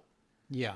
And I loved that guitar. I played that for a very long time, and it had to go. It went somewhere. Um, You still Probably think about pawned. it? You still think about it? No, because I have a good attitude about it, because I can't like live in regret over somebody else's actions or worry about that stuff. And yeah, I kind of wish I had certain things back, but you know, it's like you can't get too attached to things, I think. And Yeah. but I will say this guitar right here was I found this, and okay, hold on, let's see if I can get this on here. Why is that not working? Where am I going? Oh, Yeah. I know why I can't figure it out, because It's all right, backwards, so right? this is a hummingbird. I Yeah. think it's a 1960, and I found it in um, Mom and John had like a storage area that was these closets that had lots of guitars in them, and I Yeah. found a Gibson case that had a price tag on it, and I opened it, and this was in the 80s Oh my and gosh. late 80s, and it had never been played. And it was a gift from my mom's second husband, and she was mad at him when he gave it to her. She didn't want anything to do with him. She never played it. It was pristine. And I found it like 25 years later. And I said, Mom, I know you're never going to play this guitar, so I'm taking this guitar. And she said, well, you can borrow it. So I'm still borrowing it. I have a special surprise for you. You do? Yes, I do. What is it? All right. I love So prizes. the Buddy Holly Educational Foundation does a lot of great work around the world. We do songwriting workshops where we work with young songwriters, helping them, hone their craft. Mm-hmm. And I became an ambassador to the foundation a few years ago. Around the same time they gave me this guitar. This guitar was commissioned to be made for me. And I reached out to him a couple of days ago, and I asked them how they'd feel about making you a guitar. Really? Yeah. Oh my God. Yeah. And they're totally into it, fired up about it, and they want you to be an ambassador to the foundation. And we're gonna that would make be an you, honor. Yeah, Alistair Atkin, who makes these guitars, they're called Atkin guitars. They're truly, I mean, he is a serious. They're not just any old guitar. They're seriously beautifully made. They're Oh, stunning. I appreciate They're stunning. guitars as beautiful pieces of art. Yeah, and they wanted to name it, and they said, what do you think of Door to My Heart or I Gambled My Heart, which are song titles that my dad wrote, and that Buddy and my dad did as Buddy and Bob. And so I chose the Door to My Heart. So your guitar will be called the Door to My Heart. And I think we should make it black to show some respect to your stepfather, Great. I thought of your guitar, and I thought, you know what, wouldn't it be cool to make it black, a black guitar, call it the Door to My Heart. Yeah, I'm blown away. Thank you so much. And then it all started making sense. I was like, Buddy and my dad were probably listening to the Carter family and, all that mountain music, and they were trying to do the Buddy and they were trying to be Flat and Scruggs, which was mountain music, Apple, and Earl Scruggs lived around the corner from you too. Did he? Earl and Louise lived right up the street from Beverly Drive. Well, I was interviewing my mom a year or so ago for Dad's documentary, which is slowly coming together. And she said that they got married on a Thursday so that they could be in Nashville for the Grand Ole Opry on Saturday night. Oh, and then very quickly, within a couple of years after they got married, they moved to Nashville, and they moved there to Beverly Drive. And there was a ranch. I can't remember what country star had what they called Hank Snow. The Hank Rainbow Snow, Ranch. the Rainbow Ranch, and Yeah. they thought they were in high cotton because they moved, down the street from Hank Snow and the Rainbow Ranch. So was that right I there? spent a lot of time there. Min Snow was my grandma's best friend, and they were card playing together all the time. So I spent a lot of time in that house, which was full of taxidermied animals. And you can actually come here. It's on Airbnb. You can stay at the Rainbow Ranch now, I think. Can you really? I think so, yeah. Hey, I want to play you "Door to My Heart," so you'll know the song. So you'll know the song by which your guitar will be made, and we can later on we can talk. Off air we can talk about how you what they were asking me what kind of style you'd want and all this kind of stuff, but your guitar is going to be. I'm so fired up about it. I was lusting after one of Alistair's guitars a few months ago, and it was a black guitar. It had white pearl, the pick guard was like really beautiful. Oh. And so I want to see if we can get that, That sounds great. You know what I mean? Yeah. And then I want you to write a song on it. And, hey. All right. And I'm an ambassador too. Yes, and you're going to be an ambassador to the foundation, and I love being an ambassador. You're going to join McCartney, Brian May. Oh wow! What's the redheaded dude that's for all the young people? What's his name? Ed Sheeran. Ed Sheeran is an ambassador. Me. Anyway, you're in good company. I'm glad to be a part of it. Yeah, awesome. you're in good company, and it makes sense, because you're carrying the Carter family torch, and we're trying to carry the Buddy Holly, Bob Montgomery torch. Do you know what I mean? Yeah, awesome. So let me play you. I'm gonna play you "Door to My Heart" now. Here we go. Okay. I open the door. Open the door. There we go. I open the door and left it standing, the door to my heart, your love demanded, but you were not willing to step inside. Now the door to my heart is still open wide.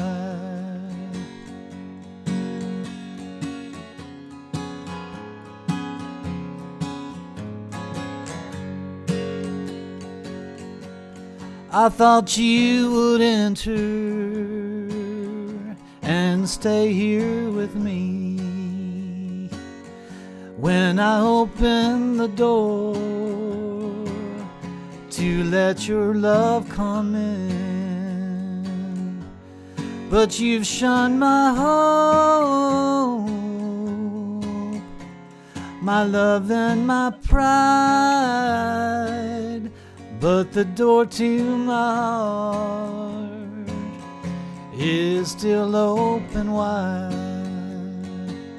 Yeah, the door to my heart is still open wide. That's beautiful.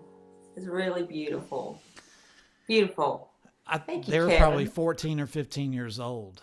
Wow. When they were doing that music. Yeah. Yeah. It's pretty amazing. Will you play a song for us? I will, and then I'm going to have to go because my puppy, I have a puppy, I mean, we didn't talk about how long we were playing, but I'm happy to play another song. That is the most beautiful puppy. Isn't he? Cute. He's really cute. And my other dogs are pretty cool too, but he has to go outside at certain times. And I've left him in my bedroom with the other two. Gosh knows what he's gotten into. I mean, he's already torn out the entire lining of the bottom of my box springs on a king size bed. He likes to get under there, but he's getting so big he can't get under there as good anymore. But he's done some work on. He's rearranged some things for me. Yeah. But let me see what I should play. I should play something fun. How about that? Yeah. Something a little bit fun. This is like I did a record in 2008 called Stronger. It was before, I wrote a song called Stronger for my little sister Rosie when she passed away, and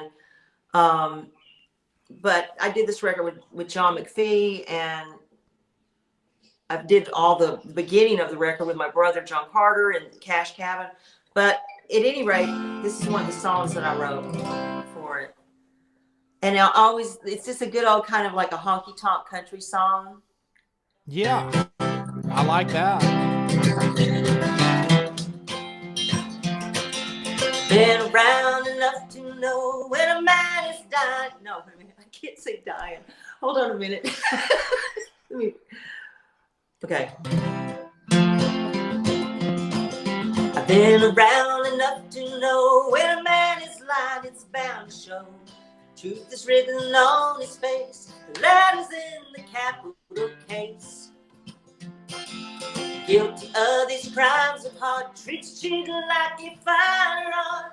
He proclaims undying love. I wonder who he's speaking of. 'Cause all he's ever gonna do is break my little heart in two. 20 million men out there, you'd think I'd find me one who cared. Show me some security under some sweet serenity. Getting down to giving up, boy, this affair ain't fair enough. Men like him, they love to chase girls, giving time to throw the race. All he's ever gonna do, break my little heart in two.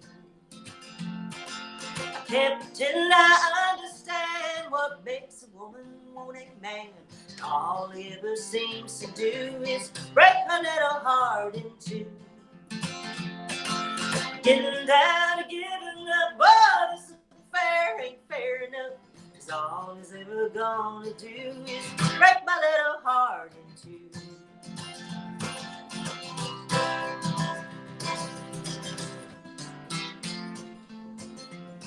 Run out the door, jump in the car, but I never seem to get too far. Round the corner, hit the gas, drive fast enough while I run past. Play the radio real loud. It's days like this make mamas proud. Feeling free feels good to me. Then right back where I used to be. 'Cause all he's ever gonna do, oh, you know it's sad but true. All he's ever gonna do is break my little heart in two. Break my little heart in two.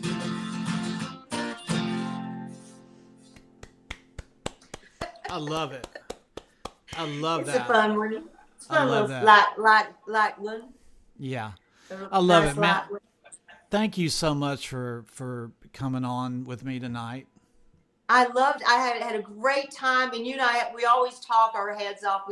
I hope everybody enjoyed our conversation because I always do. So, Man, I enjoyed it, and I think everybody did. We've had a lot of good comments in the good. in the comment section, and we had a good crowd tonight, and it's just I love talking to you, and I'm gonna bug you some more. We'll do it off air, but I really appreciate it.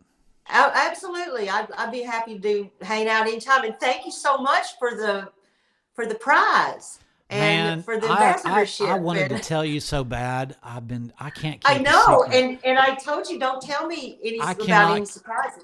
I can't not keep a secret. We're not ones to go around spreading rumors. Yeah. We're not just not the gossiping kind. Oh, you'll never hear one of us repeating gossip. So you better be sure and listen close the first time. I cannot. Yeah, listen close the first time. I cannot Awesome. keep a secret, but I did until tonight. So I think Good. Well, we'll talk more about it, and I want to thank everybody that watched too, and thank my president of my fan club, Brad.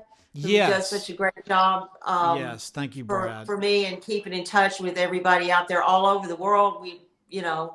I'm looking to get back in apart from being in your living room, which is very nice. Let's all be in the living room together. But it would be nice to be out and playing some live shows again, at least, by the summertime, hopefully. Tomorrow, I get my second COVID shot, second vaccine. Oh, good. So, yeah. We I need won to the lottery. We need to do a show together or some shows together. I'd love that. And I noticed that you played the Islington Town Hall or Yes. Islington. Yeah. I played there the last time I played London. Okay. I played the same place. Yeah. Let's do it there. Okay, cool. Let's do it there for sure. All right, good. I'm ready to go. It's a good place. Everybody if you got any questions for us, everybody put them in the comments. And I'm going to stay on and okay. I'm going to play a few songs for everybody just because I'm about 3 Guinness in. Okay. But go take. I got to take Buddy Rowe. Buddy Rowe Love is his name. And Sparky and Rosie, we've got to go outside and play in the snow before it all melts. Yeah. And make some yellow on the snow. Make some yellow snow. If you know what, if I could find a way to make yellow snow and play these songs, I would. But I'm going to suffer for everybody out there. I'm going to suffer. Just know that when I'm playing these songs, I'm thinking about making yellow snow. Okay. No. Y'all don't make him laugh too much because we don't want no trouble. All right, Yeah. send you a big hug. All right, everybody. Thank you, Kevin. Okay, see you, love babe. you. Love you. Love you too. Bye. Okay, bye. Bye. All right. Man, that was a blast.